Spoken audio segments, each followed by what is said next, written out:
Sorry guys, मुझे नहीं पता था कि तुम लोगों में ऐसा कुछ रिचुअल होता है।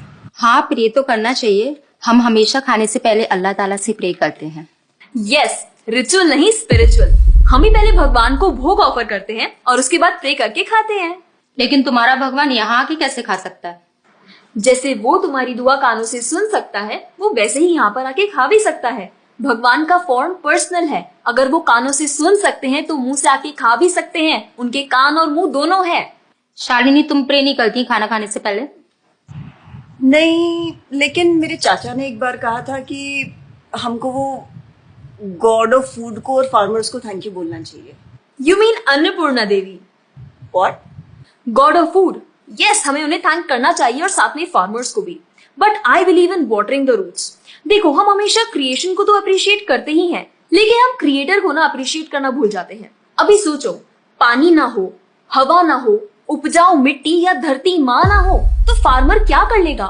सो I believe that we should be thanking the creator, the lord who is providing us with all the basic necessities. Point. अब तुम किस किस को थैंक करेगा? वैसे भी तुम्हारे 33 करोड़ तो देवी देवता है। बताओ किस किस को थैंक करेगा तुम? और शांति, तुम बताओ, तुम किस गॉड को मानता है? मैं ऐसे किसी गॉड को नहीं मानती, लेकिन I think Shiva is a big god. See, I am very sorry, but आपने अपने वो बड़े भगवान का स्टोरी तो सुना होगा ना, जहाँ वो अपनी मरी हुई वाइफ को शोल्डर पर लेकर पूरे इंडिया का चक्कर लगा रहा है। अब तुम मुझे बताओ, जो गॉड अपनी वाइफ के मरने पे ऐसे कॉमन मैन की तरह रोता है, वो गॉड हो सकता है क्या? अच्छा, may be, I don't know much about this story, but he is very famous and north में तो राम जी भी बहुत फेमस है ना। उनका स्टोरी तो तुमको पता होगा ना, सबको पता है। उनकी वाइफ को रावण ले गया था। हाँ, पता है। अब तुम मुझे बताओ, वो गॉड है? वो अपनी वाइफ को भी अकेला नहीं बचा के ला सकता। उसको अपनी वाइफ को बचाने के लिए भी वानर सेना की हेल्प चाहिए, और उस वानरों को भी तुम पूछता है। I am sorry. और गीता, तुम कृष्ण को मानती हो, और वो तो हर लड़की के साथ रासलीला करते रहते थे। ऐसा कैसा कैरेक्टर है गॉड का जिसे हर लड़की से प्यार हो जाता है? और वो खुद डर के अपना जन्मस्थान छोड़कर चले गए थे। गॉड को कभी डर लगता है क्या? और जिसे खुद डर लग रहा है, वो तुम लोगों की हेल्प कैसे करेगा?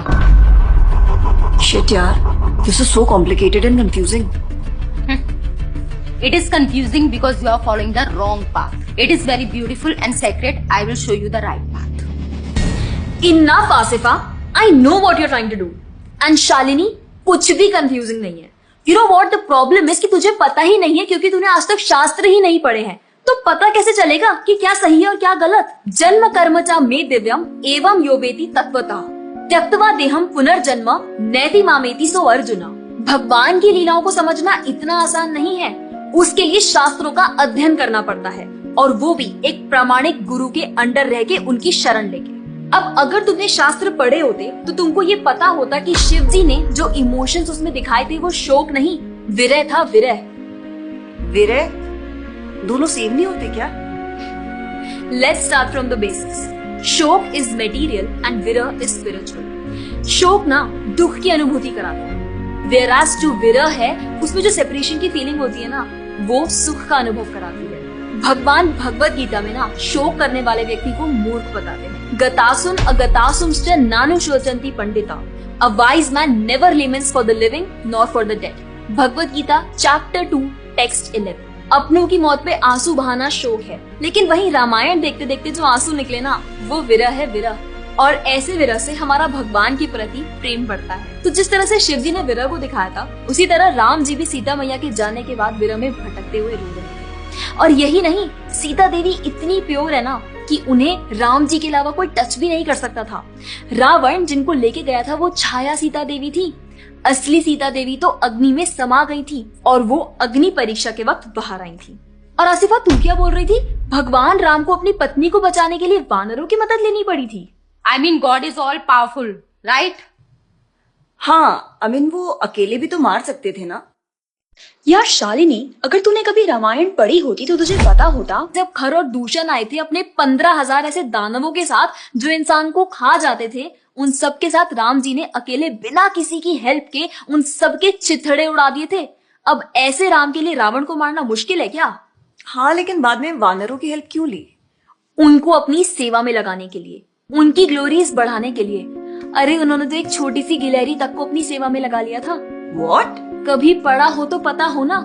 खैर, और हम हनुमान जी की पूजा इसीलिए करते हैं क्योंकि भगवान तक पहुंचने का रास्ता उनके भक्तों की सेवा है।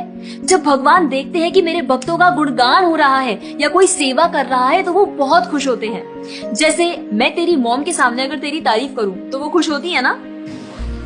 पॉइंट। इसी तरह भगवान हमसे खुश होते हैं जब हम उनके भक्तों की सेवा करते हैं, पूजा करते हैं। और रही बात 33 करोड़ देवी देवता की, आसिफा तो मुझे ये बता, what is your favourite genre in movies? Psychological thriller. और शालिनी तेरी? Romantic and comedy. एग्जैक्टली।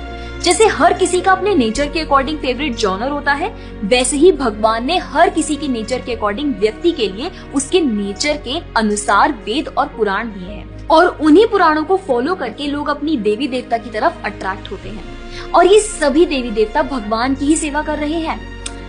जैसे रोशनी के देवता सूर्यदेव, हवा के देवता वायुदेव, बारिश के देवता इंद्रदेव। जैसे एक सरकार चलाने के लिए इतनी सारी पोजीशंस होती हैं, वैसे ही इस पूरे ब्रह्मांड को चलाने के लिए अलग अलग देवी देवताओं की जरूरत पड़ती है। तो मतलब वो अपनी पोजीशन का मिसयूज करेंगे, किसी भी लड़की के साथ कुछ भी करेंगे, रास लीला करेंगे। Stop it Asifa, now you are crossing the line. तुझे पता ही क्या है कृष्ण के बारे में? जो लोग बोलते हैं कि कृष्ण करे तो रास लीला है, हम करे तो कैरेक्टर ढीला है, उनको बोलो पहले भागवतम पढ़ लें। ठीक रास लीला से पहले भगवान ने गोवर्धन उठाया था। उनको बोलो पहले जाके गोवर्धन पर्वत उठाए। पैदा होते ही पूतना को मारा था, बच्चे से एक मच्छर नहीं मारा जाता। When he was crawling, मुख में ब्रह्मांड दिखा दिया था। तू अपने मुंह में अपना ये हॉस्टल ही दिखा दे आसिफा। क्या तुम जानते हो द्वारका में भगवान श्री कृष्ण की 16,108 रानियां थी और सबके अलग अलग महल थे और हर एक महल में श्री कृष्ण सबके साथ होते थे एक ही समय पर। रोज सारी रानियां कृष्ण से खुश थीं और उन सब की जरूरतें कृष्णा पूरी करते थे। क्या किसी नॉर्मल से इंसान के लिए ये सब संभव है? आज के टाइम पे तो एक ही नहीं संभलती, लेकिन उस टाइम सारी रानियां एक दूसरे के साथ खुश थीं और उन्हें खुश कृष्ण रखते थे। क्यों? क्योंकि वो भगवान है। और रही बात ब्रज की गोपियों के साथ रास लीला करने की, तो इतना जान लो कि रास लीला के टाइम पर करोड़ों गोपियां थी और कृष्ण पूरे टाइम हर एक गोपी के साथ मौजूद थे और उनके साथ डांस कर रहे थे एक टाइम पे करोड़ों गोपियों के साथ। ये सब बहुत डीप लीलाएं हैं और ये सब तभी पता चलेगी जब साधुओं के संग में रह के शास्त्रों को पढ़ा जाएगा। हवा में तीर चलाने से या सुनी सुनाई बातों पर यकीन करने से कुछ नहीं होने वाला। और रही बात अपने भक्तों को बचाने की, तो भगवान ने तो अपने भक्त परीक्षित महाराज को गर्भ में बचाया। 5 साल के प्रहलाद महाराज के लिए नरसिंह अवतार लेकर आए और उनको बचाया। यहाँ तक कि वो अपने गुरुदेव सांदीपनी मुनि के बेटे को मरने के बाद वापस लाए और उनको जिंदा किया। आई एम रियली इम्प्रेस्ड यार। हिंदू होते हुए भी मुझे ये फैक्ट्स पता ही नहीं थे। मेरे पेरेंट्स ने मुझे कभी इन सब चीजों के बारे में बताया ही नहीं। हाँ, पेरेंट्स की तो गलती है, लेकिन हम भी तो वही कर रहे हैं जो उन्होंने किया। We're not learning about our culture, not reading Ramayan, Mahabharat और भगवत गीता। आजकल तो ये सब कुछ रीड करना बहुत इजी भी है and everything is available on our phones. And the problem is that we don't want to learn. और इसीलिए हमें कोई कुछ भी बोलता है और हम उसे मान लेते हैं और अपने बिलीफ को चेंज करने के लिए रेडी हो जाते हैं। एक्चुअली में पता है, किसी का हार्ट ट्रांसफॉर्म करना है तो प्यार से करो, ज्ञान से करो, पैसे और तलवार से नहीं। और अब बारी आपकी है। अगर आप भी चाहते हैं कि कोई एड़ा गेड़ा नत्थु गेड़ा अगर आपको कुछ भी ना बोल जाए, आपका बेवकूफ ना बनाए, तो जाइए और अपने कल्चर के बारे में जानिए, ग्रंथ पढ़िए और अपने बच्चों को भी पढ़ाइए। और अगर आप खुद एक बच्चे हैं तो अपना समय यहाँ बर्बाद मत करें। ये वीडियो खत्म हो गया है, जाइए भगवत गीता पढ़िए, थोड़ा पढ़ाई वढ़ाई करिए, भक्त बनिए और फोन चलाना बंद करो। जब देखो मोबाइल में लगे रहते हो। Jokes apart, I think you got the message. तो जितना हो सके अपने ग्रंथ पढ़िए, कल्चर को जानिए और जाकर इस वीडियो को जितना हो सके उतना शेयर करिए ताकि कोई और